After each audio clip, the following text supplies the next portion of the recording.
Good morning students.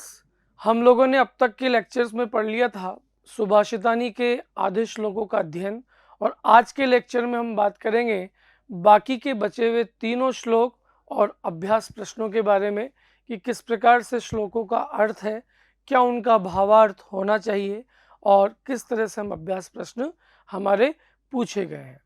हमारा जो 5वें नंबर का श्लोक है सुभाषितानी के अंदर, इसमें हम लोग देखते हैं कि विहाय पौरुषम यो ही देवमेव अवलंबते प्रासाद सिंहवत तस्य मूर्धन तिष्ठति वायसाहा। यहाँ पर जो ये शब्द दिया हुआ है देवा मेवा अवलंबते, यहाँ संधि करके इस शब्द को बनाया गया, तो यहाँ इसका संधि विच्छेद होगा देवम प्लस एव प्लस अवलंबते, अवलंबते। तो इस प्रकार से शब्दों को जोड़ करके एक शब्द बनाया जाता है। देवमेवावलंबते तो बनेगा देवम प्लस एव प्लस अवलंबते, इन तीनों को जोड़ करके इस शब्द को बनाया गया है। तो वापस हम इस श्लोक के अर्थ पे आते हैं। विहाय का मतलब होता है छोड़कर, पौरुषम मतलब मेहनत, पौरुषम मतलब मेहनत या परिश्रम, यो मतलब जो मनुष्य, देवम अवलंबते कि जो व्यक्ति अपने मेहनत को छोड़कर, अपने परिश्रम को छोड़कर सिर्फ और सिर्फ देवम अवलंबते केवल देवताओं के भरोसे रहता है, अपने भाग्य के भरोसे रहता है, वो अपने परिश्रम को तो त्याग देता है और परिश्रम त्यागने के बाद सिर्फ और सिर्फ देवताओं के या भाग्य के भरोसे रहता है, उसकी स्थिति कैसे होती है? उसकी स्थिति तो तस्य मतलब उसकी स्थिति कैसे? प्रासाद सिंहवत, प्रासाद यानी महल के शेर, महल का जो शेर है, जो महल के ऊपर स्थापित किया जाता है, उस शेर के ऊपर जैसे तिष्ठन्ति यानी बैठते हैं, वायसा यानी कौवे, कि जिस प्रकार महल के शेर के ऊपर कौवे बैठ जाते हैं तो किसी काम का नहीं है, उसी प्रकार जिस व्यक्ति ने अपनी मेहनत को ही छोड़ दिया है और सिर्फ भाग्य का भरोसे वो है, भाग्य के सहारे है, तो ऐसे व्यक्तियों की स्थिति बिल्कुल महल के शेर के ऊपर जो कौवे बैठे हुए हैं इस प्रकार की हो जाती है, जो कि बिल्कुल भी शोभनीय नहीं है। समझ में आया? अगला है पुष्प पत्र फल छाया मूल वलकल दारुभिः धन्यः महिरुहा येषाम विमुखम यान्तिम नार्थिनः।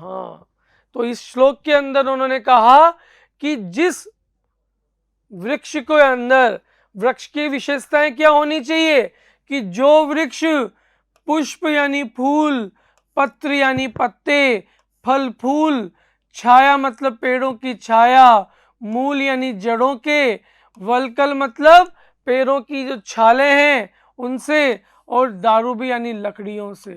कितनी सारी चीजें बताई कि जो वृक्ष किससे? जो वृक्ष फूलों, पत्तों, फलों, छाया, जड़, पेड़ों की छालें और दारूबी यानी लकड़ियों से धन्य है। महिरुहा विमुखम यान्तिम नार्थिना, वह व्यक्ति इसके अलावा और किसी की इच्छा नहीं रख सकता, अर्थात वो कभी वहां से खाली हाथ नहीं जा सकता, वो तो सब कुछ लेकर ही वहां से जाएगा, विमुख नहीं जाएगा, खाली हाथ नहीं जा सकता। ठीक है। अगला है चिंतनीया ही विपदाम आदावेव प्रतिक्रिया न कूप खननम युक्तम प्रदीप्ते वनिहिन्नाग्रहे। बहुत अच्छी बात इस श्लोक के अंदर कही, जो 7वें नंबर का श्लोक है। चिंतनीय यानी चिंता करनी चाहिए, चिंतनीय सोचनीय, सोचने योग्य, विपदाम मतलब संकट आने पर, आदाव यानी आने से पहले ही, आने से पहले ही, प्रतिक्रिया मतलब कुछ न कुछ गतिविधि, रेस्पॉन्स जिसको हम अंग्रेजी भाषा में कहते हैं, कि जब व्यक्ति के ऊपर कोई संकट आ जाए तो संकट आने पे थोड़ी हमें काम करना चाहिए, संकट आने से पहले ही आपको अगर संकट की आहट आ रही है तो संकट आने से पहले ही व्यक्ति को सोच लेना चाहिए, उसके बारे में प्रयत्न करना शुरू कर देना चाहिए। ठीक है, कि विपदाम आदावेव, संकटों के आने से पहले ही, संकटों के आरंभ में ही व्यक्ति को इसके बारे में सोचना चाहिए कि हम उस संकट से कैसे निजात पाएं। अगर सामने से चुनौती आ रही है तो चुनौती का सामना कैसे हो, उसके बारे में हमें पहले से ही ध्यान देना चाहिए। तो अगली पंक्ति में कहा, न कूप खननम युक्तम प्रदीप्ते वनिना ग्रहे। कूप खननम यानी कुएं को का खनन मतलब कुएं का खोदना, युक्त यानी उचित, प्रदीप्त यानी उज्ज्वलित होने पर, ग्रह यानी घर पर, वन्ही यानी आग, कि घर में आग लग चुकी है और घर में आग लगने के बाद में कुआं खोदने का कार्य उचित नहीं हो सकता, कि घर में तो आग लग चुकी है और उस मौके पर हम कुएं खोद रहे हैं, उससे बचने के लिए, तो ये बिल्कुल अच्छी बात नहीं है। जब हमारे सामने संकट आने लगे तो संकट के आरंभ में ही हम इस काम में जुट जाएं कि हमें किस प्रकार उन संकटों से निजात पाना है, किस प्रकार से उसका समाधान हमें निकालना है। तो इस प्रकार इन 7 के 7 श्लोकों के अंदर कवि ने कोशिश की है प्रत्येक श्लोक के अंदर मनुष्य को संदेश देने की, अपने सिद्धांतों को बताने की, कि किस प्रकार अपने जीवन में इन सभी चीज़ों को हमें अपनाना चाहिए। इसके बाद हम देखते हैं इनके अभ्यास प्रश्नों के बारे में, कि किस प्रकार इसके अभ्यास प्रश्न इसमें पूछे गए हैं। अभ्यास प्रश्नों में पहला है, श्लोकांशेषु रिक्त स्थानानि पूरयत, कि यहाँ पर आपको श्लोकों के कुछ अंश दिए हुए हैं और उन अंशों को आपको फिल इन द ब्लैंक्स के अंदर भरने हैं। समुद्रम आसाद्य भवन्त्य अपेयाः, समुद्रम आसाद्य भवन्त्य अपेयाः, तो यहाँ आ जाएगा भवन्त्यः पेयाः। श्लोक याद होने चाहिए, उन श्लोकों की आपको उन पंक्तियों से उनको पूरा करना है। वचः मधुर सूक्त रसम सृजंती, सुनकर के मधुर वचनों का निर्माण करते हैं, तो यहाँ आ जाएगा श्रुत्वा, ये भी आपके पाठ्य पुस्तक में दिया हुआ है। तद भाग देयम परमम पशुनाम, तो यहाँ आ जाएगा परमम, फिल इन द ब्लैंक्स में क्या आ जाएगा परमम, और लाइन कंप्लीट हो जाएगी। विद्याफलम व्यसनिनः कृपणस्य सौख्यम, कि विद्या रूपी फल किसका नष्ट हो जाता है, व्यसनिना यानी बुरी लत वालों का, तो यहाँ आ जाएगा व्यसनिनः, क्या आ जाएगा यहाँ पर व्यसनिनः। पौरुषम विहाय यह, पौरुषम विहाय यह, कि जो मेहनत को छोड़कर किसका सहारा लें, देवमेव, क्या आ जाएगा यहाँ पर देवमेव अवलंबते। चिंतनीया ही विपदाम प्रतिक्रिया, कि संकट आने पर ही या संकट के आरंभ में ही हमें उसके बारे में सोचना चाहिए, तो यहाँ आ जाएगा आदावेव। तो इस प्रकार आपके सामने श्लोकों की कुछ पंक्तियां हैं और उन श्लोकों को फिल इन द ब्लैंक्स यानी रिक्त स्थान की पूर्ति करते हुए हमें उस प्रश्न को पूरा करना है। अगला प्रश्न है क्वेश्चन नंबर 3, प्रश्नानाम उत्तराणि एक पदेन लिखतः। प्रश्नानाम उत्तराणि मतलब आपके सामने कुछ प्रश्न दिए हुए हैं और उन प्रश्नों के उत्तर एक शब्द में आपको लिखना है। व्यसनिनः किम नश्यति, और संस्कृत में उत्तर देने हैं। व्यसनिनः किम नश्यति, बुरी लत वालों का क्या नष्ट हो जाता है। अभी हमने फिल इन द ब्लैंक्स में भी इस क्वेश्चन को देखा था, बुरी लत वालों का ये किम हट जाएगा और इसकी जगह आंसर आ जाएगा विद्या रूपी फल, तो यहाँ संस्कृत में आंसर होगा विद्या फलम। क्या बनेगा इसका विद्या फलम। कस्य यशः नश्यति, किसका यश नष्ट हो जाता है? तो यहाँ जाएगा लुब्धस्य। लुब्धस्य मतलब लालची व्यक्तियों का। लुब्धस्य मतलब क्या हो जाएगा? लालची व्यक्तियों का। मधुमक्षिका किम जनयति, मधुमक्खियां क्या बनाती है? तो यहाँ आ जाएगा मधुमक्षिका, किम को हटाएंगे और इसकी जगह आ जाएगा माधुर्यम। माधुर्यम को बोलते हैं हिंदी के अंदर शहद। ठीक है, तो इस प्रकार आपको निम्नलिखित प्रश्नों के अंदर एक शब्द में उनके आंसर देने थे। इसके बाद अगले 2 प्रश्न इसमें और हैं। मधुर सूक्त रसम के सृजंती, कि मधुर सूक्त मतलब मीठे वचनों का निर्माण कौन करते हैं? तो के बहुवचन में है, तो यहाँ आ जाएगा या तो सज्जनाः, तो आपको बहुवचन में ही लिखना है शब्द, या संतः। क्या लिखोगे? संतः। दोनों में से एक, दोनों सही होंगे। अर्थिनः केभ्ये विमुखा न यान्ति, चाहने वाले वहां से किनसे विमुख होकर नहीं जाते हैं, किनसे खाली हाथ नहीं जाते हैं? तो आ जाएगा मही रुहेभ्यः। मही रुहेभ्य यहाँ किसके लिए आया है? मही रुहेभ्य शब्द आया है वृक्षों के लिए। तो वृक्षों से कभी भी खाली हाथ व्यक्ति नहीं जाता, कुछ न कुछ लेके ही जाता है, क्योंकि वृक्ष तो हर चीज से आच्छादित होते हैं, छाया देते हैं, फल देते हैं, पत्ते देते हैं, शाखाएं हैं, लकड़ियां हैं, फल फूल है, हर चीज हमें अपने वृक्षों से मिलती है। तो हमें भी वृक्षों के समान विनम्र होना चाहिए। ठीक है, इसके बाद अगला प्रश्न है, अधोलिखित तद्भव शब्दानाम कृते पाठात चित्वा संस्कृत पदानि लिखत।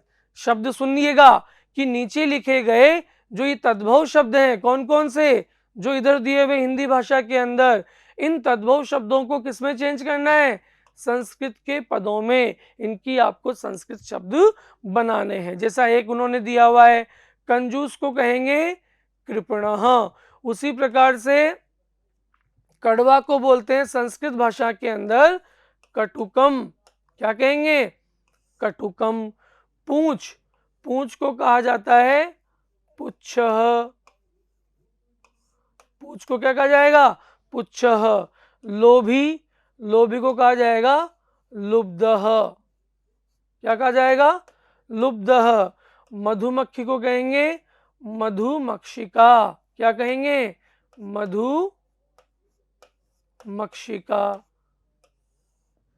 और आखिरी बचा तिनका। तिनका शब्द जो है इसकी संस्कृत बनेगी तृणम। तृणम ऐसे भी लिख सकते हो और तृणम हम इस प्रकार भी लिख सकते हैं। तो आपके सामने तद्भव शब्दों को हमने संस्कृत भाषा के अंदर लिख करके संस्कृत के पदों के रूप में परिवर्तित किया है। अब तक हमने 4 प्रश्नों के आंसर्स देख ली, किस प्रकार से चारों प्रश्न पूछे गए हैं। इसमें अगला प्रश्न आपके पाठ्य पुस्तक में है कि अधोलिखितेषु वाक्येषु कर्तृपदम क्रियापदम च चित्वा लिखत। क्या मतलब हुआ इसका? कि नीचे लिखे गए वाक्यों में कर्तृपद मतलब एक तो आपको क्या ढूंढना है? सब्जेक्ट, कर्ता ढूंढना है। दूसरी क्या ढूंढनी है? आपको यहाँ पर क्रिया ढूंढनी है, और ढूंढ करके पुनः वापस एज इट इज इस सारणी के अंदर लिखना है। इसमें पहला पूछा हुआ है कि निर्गुणम प्राप्य भवन्ति दोषाः, कि निर्गुण व्यक्तियों को प्राप्त होकर के दोष क्या हो जाते हैं? जो गुण है वो दोष बन जाते हैं। तो यहाँ पर बन जाएगा, कर्ता तो हुआ इसके अंदर दोषाः। क्या बनेगा कर्ता? दोषाः। और क्रिया बनेगी इसके अंदर भवन्ति। क्रिया क्या बनेगी? भवन्ति। इसी प्रकार से दूसरा प्रश्न, गुणज्ञेषु गुणाः भवन्ति, कि गुणवान व्यक्तियों के अंदर ही गुण होते हैं। तो क्या हो जाएगा? यहाँ पर कर्ता बन जाएगा गुणाः, क्योंकि गुणाः किसमें है? बहुवचन में है, और बहुवचन की वजह से क्रिया क्या आई है? यहाँ पर भी आपकी बनेगी भवन्ति। It is clear? नेक्स्ट है मधुमक्षिका माधुर्यम जनियेत, कि मधुमक्खियां शहद का निर्माण करती है। तो कौन करता है शहद का निर्माण? मधुमक्षिका। तो इसमें कर्ता क्या हुआ? कर्ता यहाँ पर होगा मधुमक्षिका। मधुमक्षिका को हिंदी में कहा जाता है मधुमक्खियां। और क्या करती है? निर्माण करती है किसका? शहद का। तो यहाँ पर क्रिया बन जाएगी जनयेत। इस प्रकार वाक्यों के हिसाब से हम कर्ता और क्रिया को अलग अलग करते हैं। नद्यः समुद्रम आसाद्यः अपेयः भवन्ति, कि नदियां समुद्र में मिलकर पीने योग्य नहीं रहती। तो यहाँ पर नद्यः क्या हो जाएगा? नद्यः तो बन जाएगा आपका क्या? कर्ता। और भवंती क्या हो जाएगी इसके अंदर? भवंती इसमें हो जाएगी आपकी क्रिया। एक ऊपर रह गया था, पिशुनस्य मैत्री यशः नाश्यति, कि कंजूस व्यक्तियों की मित्रता नष्ट हो जाती है। तो यहाँ क्या हो जाएगी? मैत्री तो बन जाएगा आपका कर्ता पद यानी क्रिया, और नाश्यति जो है इसमें यह आपकी क्या बन जाएगी? क्रिया बन जाएगी। तो इस प्रकार से हमने क्या ढूंढा कि निम्नलिखित जो आपके सामने सेंटेंस है, इन सेंटेंस के अंदर हमने कर्ता पद और क्रिया पदों को अलग अलग करके वापस फिल इन द ब्लैंक्स के अंदर फिल किया है। तो ये आपका क्वेश्चन नंबर 5 था। इसके बाद अगला प्रश्न है क्वेश्चन नंबर 6, रेखांकितानि पदानि आधृत्य प्रश्न निर्माणम कुरुतः। क्या मतलब हुआ इसके? कि रेखांकितम यानी अंडरलाइन किए हुए शब्दों को आपको देखना है, ये इसके आंसर हैं। और इन आंसर्स को देख करके हमें क्या बनाना है? प्रश्न निर्माण, क्वेश्चन फ्रेम करने। आपको क्या करना है? हमें क्वेश्चन फ्रेम करने, जिसको इंग्लिश में हम कहते हैं क्वेश्चन फ्रेमिंग। ठीक है, तो इसको बोलते हैं संस्कृत में प्रश्न निर्माण करना। पहला प्रश्न है गुणाः गुणज्ञेषु गुणाः भवन्ति। तो गुणाः क्या है? बहुवचन में है, तो यहां जाएगा के। इसका प्रश्न निर्माण क्या होगा? के गुणज्ञेषु गुणाः भवन्ति। और आगे क्या बन जाएगा? इसको पूरा लिखना है आपको, आधा अधूरा नहीं लिखना है।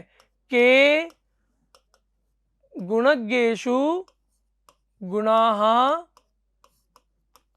भवन्ति। और प्रश्न बनाने के बाद में आगे क्या जाएगा? प्रश्न निर्माण। नद्यः सुस्वाद उत्तोयाः भवन्ति। नदियां मीठे जल के साथ प्रवाहित होती है।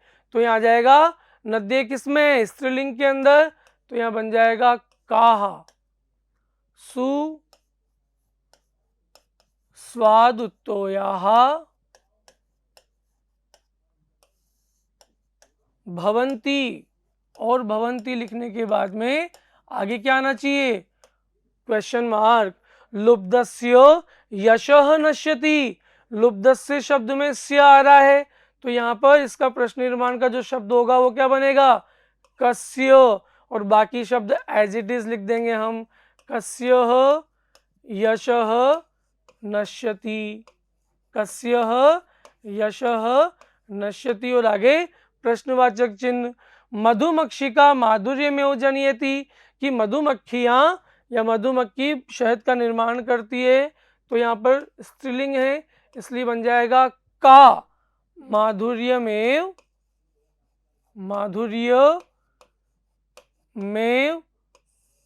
जनयति, जनयति।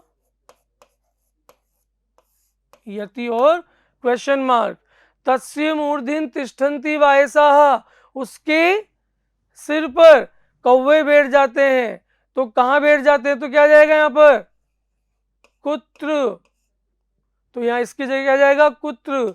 तस्य कुत्र तिष्ठन्ति वायसाः, तिष्ठन्ति वायसाः। और आगे प्रश्नवाचक चिन्ह। तो क्वेश्चन नंबर 6 के अंदर आपके सामने कुछ शब्दों के अंदर अंडरलाइन दी हुई है जो कि उस प्रश्न के उत्तर हैं, और उन अंडरलाइन वाले शब्दों को देखकर हमें WH वर्ड की सहायता से प्रश्नों का निर्माण करना है। इसके बाद अगला है क्वेश्चन नंबर 7। यहाँ पर आपके सामने क्या दिए हुए हैं? कुछ शब्द दिए हुए हैं। क्या दिए हुए हैं? कुछ शब्द दिए हुए हैं, और इनकी आपको क्या करनी है? संधि विच्छेद करनी है। और हम लोगों ने क्लास 8 के अंदर, क्लास 7, क्लास 6 के अंदर अब तक क्या पढ़ते आ रहे हैं? संधि शब्दों के बारे में हमने अध्ययन किया। तो ये जो पाठ में आए हुए शब्द इनके बारे में देखते हैं। माधुर्यमेव, तो यहाँ इसका जो संधि विच्छेद होगा वो होगा माधुर्य और आगे आ जाएगा माधुर्यम और बन जाएगा एव। इसी प्रकार से अल्पमेव का क्या बनेगा? अल्पम एव, अल्पम एव। नेक्स्ट क्वेश्चन सर्वमेव, तो इसका बनेगा सर्वम एवः, सर्वम एव। इसी प्रकार से दैवमेव, तो इसका बनेगा दैवम, म में हलंत ध्यान रखिएगा और आगे आ जाएगा एव। महात्मनाम उक्ति ही, तो यहाँ बनेगा इस जगह यहाँ पर शब्द वर्णों को जोड़ा गया तो महात्म नाम और उक्ति ही, महात्म नाम उक्ति ही। आखिरी है विपदाम आदावेव, तो यहाँ बनेगा दो बार यहाँ पर विपदाम आदा वेवा। इस प्रकार प्रश्न नंबर 7 के अंदर हम लोगों ने शब्दों को तोड़ना सीखा कि किस प्रकार से जो पाठ्य पुस्तक के अंदर शब्द आए हैं उन शब्दों को किस प्रकार से तोड़ा जा सकता है। तो आज के लेक्चर में हम लोगों ने सुभाषितानी के कुछ श्लोकों के अध्ययन के साथ साथ उनके अभ्यास प्रश्नों के बारे में भी अध्ययन किया कि इनके आंसर्स क्या क्या दिए गए हैं। धन्यवाद।